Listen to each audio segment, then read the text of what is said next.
Baik, bismillahirrahmanirrahim. Assalamualaikum warahmatullahi wabarakatuh. Kembali lagi dengan saya, perkenalkan, nama saya Fauzan Al-Azhar dengan NIM S1S1 20067. Saya dari jurusan Teknik Informatika.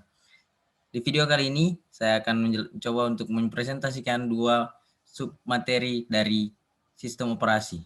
Yang pertama yaitu konsep proses, dan yang kedua adalah hak atas kekayaan intelektual. Kita langsung saja ke materinya. Yang pertama yaitu konsep proses. Proses didefinisikan sebagai program yang sedang dieksekusi menurut Silberschatz. Proses tidak hanya sekedar suatu metode kode program atau text section, melainkan meliputi beberapa aktivitas yang bersangkutan seperti program counter dan start. Pembentukan proses yaitu ada tiga. Yang pertama yaitu system call atau create process, sebuah proses yang dilalui untuk membentuk proses turunan. Yang kedua adalah proses induk atau parent process, membagi-bagikan sumber daya kepada setiap proses turunannya. Dan yang ketiga adalah proses turunan atau child process, dapat membuat proses baru sehingga dapat membentuk pohon proses. Terminasi proses. Terminasi proses terbagi atas 5. Yang pertama yaitu turunan melampaui penggunaan sumber daya yang telah dialokasikan. Yang kedua, task yang ditugaskan kepada turunan tidak lagi diperlukan. Yang ketiga adalah cascading termination, dan yang terakhir adalah proses induk selesai. Lanjut, status proses. Ini adalah status proses ya, maaf kehalang. Oke. Kita lanjut. Yang pertama yaitu running. Untuk status proses kita memiliki 5 status. Yang pertama yaitu running, status yang dimiliki pada instruksi-instruksi dari sebuah proses dieksekusi. Yang kedua waiting, status yang dimiliki pada saat proses menunggu suatu sebuah event seperti proses M atau K. Yang ketiga yaitu ready, status yang dimiliki pada saat proses siap untuk dieksekusi oleh prosesor.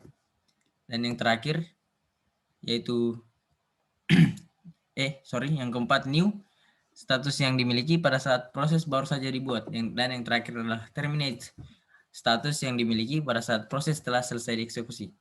Lanjut, status proses dapat kita lihat yaitu program counter, CPU register, informasi manajemen memori, dan pencatatan. Yang selanjutnya adalah informasi status M atau K, dan yang terakhir adalah PCB. Hierarki proses. Hierarki proses biasanya tidak sangat deep atau lebih dari 3 tingkatan adalah tidak wajar, di mana hierarki berkas umumnya 4 atau 5. Pemilihan dan perlindungan juga membedakan antara proses dan berkas-berkas. Biasanya, hanya sebuah parent proses dapat mengontrol atau bahkan mengakses sebuah proses anak. Tapi mekanismenya membolehkan berkas-berkas dan direktori dibaca oleh a wider group daripada hanya owner. Materi yang kedua yaitu kepemilikan software. Langsung saja ke materinya. Hak atas kekayaan intelektual atau HAKI merupakan terjemahan atas istilah Intellectual Property Right atau IPR. Istilah tersebut terdiri dari 3 kata kunci, yaitu hak, kekayaan, dan intelektual. Kekayaan merupakan abstraksi yang dapat dimiliki, dialihkan, dibeli, maupun dijual. Sedangkan kekayaan intelektual merupakan kekayaan atas segala hasil produksi, kecerdasan daya pikir seperti teknologi, pengetahuan, seni, sastra, gabahan lagu, karya tulis, karikatur, dan seterusnya. Terakhir, haki atau hak atas kekayaan intelektual merupakan hak-hak atau wewenang atau kekuasaan untuk berbuat sesuatu atas kekayaan intelektual tersebut yang diatur oleh norma-norma atau hukum-hukum yang berlaku. Lanjut, aneka ragam haki. Berikut adalah aneka ragam haki. Hak atas kekayaan intelektual. Yang pertama yaitu hak cipta atau copyright, paten, merek dagang atau trademark, rahasia dagang atau trade secret, service mark, desain industri, desain tata letak sirkuit terpadu, dan indikasi geografis.